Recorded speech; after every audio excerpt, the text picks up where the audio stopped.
बलिदान कहानी जमींदारों के दिनों की एक कसरतकार किसान गिरधरी की कहानी है। ग्रामीण क्षेत्रों में धनवान ही प्रभावशाली होता है। गिरधरी के पिता हरकू की आर्थिक स्थिति अच्छी थी। उनकी 5 बीघा जमीन कुएं के निकट घाट पास से लदी हुई मेर बाग से ठीक थी।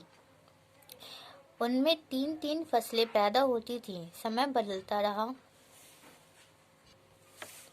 हरकू बीमार पड़ गया। 5 महीने कष्ट भोगने के बाद ठीक होली के दिन उसकी मृत्यु हो गई। गिरधरी ने बड़ी धूमधाम से पिता की अंतिम क्रिया कराई।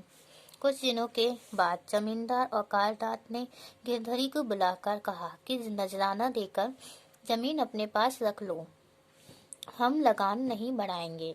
वैसे तुम्हारी जमीन लेने के लिए गांव के कई लोग दुगना नजराना और लगान देने के लिए तैयार हैं। नजराना 100 रुपए से कम नहीं होगा। गिरधरी उदास और निराश होकर घर लौट आया। वह सभी विकल्पों पर सोचता रहा, किंतु 100 रुपए की व्यवस्था करना असंभव हो गया। तब जो होना था वही हुआ। गांव के औकारनाथ ने उसकी जमीन अपने नाम करा ली। उस दिन घर में चूल्हा नहीं जला। ऐसा लगा उसका बाप हरकू आज ही मरा है। वह अब तक गृहस्थ था, समाज में मान था, उसकी मर्यादा थी। तब उसे मजदूरी करनी पड़ेगी।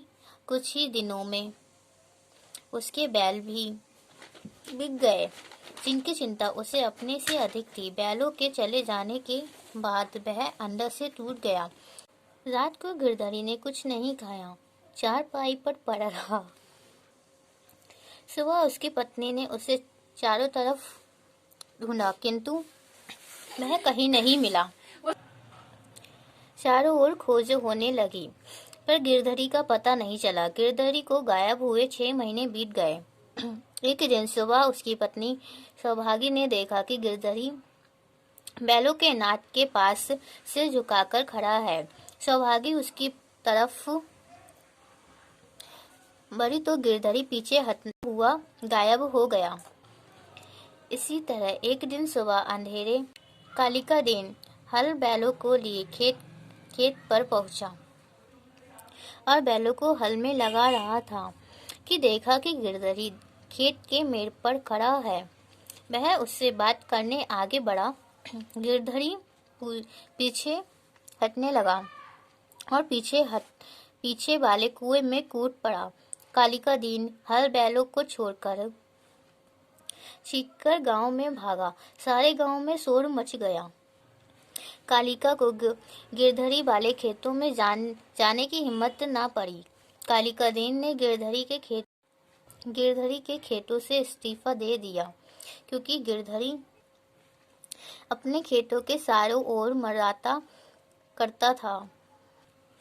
अंधेरा होते ही वह खेत के मेड़ पर आकर बैठ जाता। कभी कभी रात में उसके रोने की आवाज सुनाई पड़ती। वह किसी से ना बोलता और ना किसी को छेड़ता। लाला और कारनार बहुत चाहते हैं कि कोई इन खेतों को ले ले, किंतु लोग नाम लेने से ही डरने लगते हैं। गिरधरी ने खेतों के लिए आत्म बलिदान दे दिया।